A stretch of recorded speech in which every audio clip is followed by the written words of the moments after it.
அறிவாலயம் புறப்பட்டிருக்கிறார் ஓ பன்னீர்செல்வம். அமைச்சர் சேகர்பாபு, ஓபிஎஸ் மற்றும் அவரது ஆதரவாளர்களை அறிவாலயத்திற்கு அழைத்து செல்கிறார் என்ற தகவல் கிடைக்கப்பெற்றிருக்கிறது. மேலும் விவரங்களை எமது செய்தியாளர் தாயுமானவன் வழங்கிட கேட்கலாம்.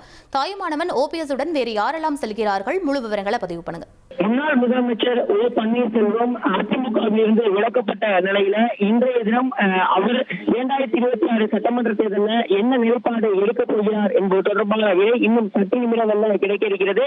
தற்போது முன்னாள் முதலமைச்சர் ஓ பன்னீர்செல்வம் தற்போது அறிவாலயம் நோக்கி சென்று கொண்டிருக்கிறார். அமைச்சர் சேகர்பாபு, ஓபிஎஸ் மற்றும் அவரது ஆதரவாளர்களை அழைத்துக் கொண்டு தற்போது அறிவாலயம் நோக்கி செல்லக்கூடிய காட்சிகளை பார்க்க முடியுது.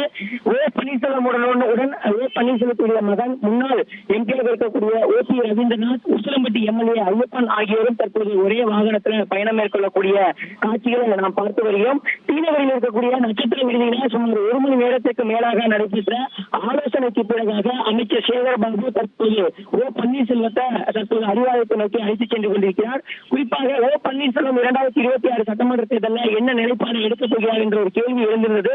காரணம், அதிமுகவில் இருந்து விலக்கப்பட்ட அவரையும் வி.கே. சசிகலா ஆகிய இருவரையுமே கூட்டணியிலேயோ அல்லது கட்சியிலேயோ ஒருபோதும் சேர்க்க மாட்டோம் என இபிஎஸ் திட்டவட்டமாக தெரிவித்துவிட்ட ஒரு சூழல ஓ பன்னீர்செல்வத்துடைய நிலைப்பாடு என்னவாக இருக்கப் போகிறது என்ற ஒரு கேள்வி எழுந்திருந்தது.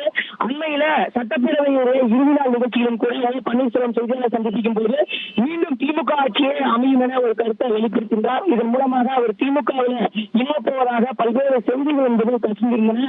இப்படிப்பட்ட நிலையில்தான் ஓ பன்னீர்செல்வம் தற்போது அறிவாலயத்தை நோக்கி செல்கிறார். அறிவாலயத்திற்கு முதலமைச்சரை சந்திக்கக்கூடிய அவர் தொடர்ந்து அவர் கட்சியில இணைகிறாரா அல்லது தனது ஆதரவை தெரிவிக்கிறாரா என்ற ஒரு கேள்விதான் தற்போது எழுந்திருக்கிறது. அது குறித்தான கூட இன்னும் சில நிமிடங்கள் கிடைக்கும் என எதிர்பார்க்கப்படுகிறது. தற்போது நிலையில ஓ பன்னீர்செல்வத்துடைய ஆதரவாளர்கள் அனைவருமே அறிவாலயத்தை நோக்கி சென்று கொண்டிருக்கிறார்கள். அறிவாலயத்தில் இந்த சந்திப்பு என்பது நடைபெற இருக்கிறது.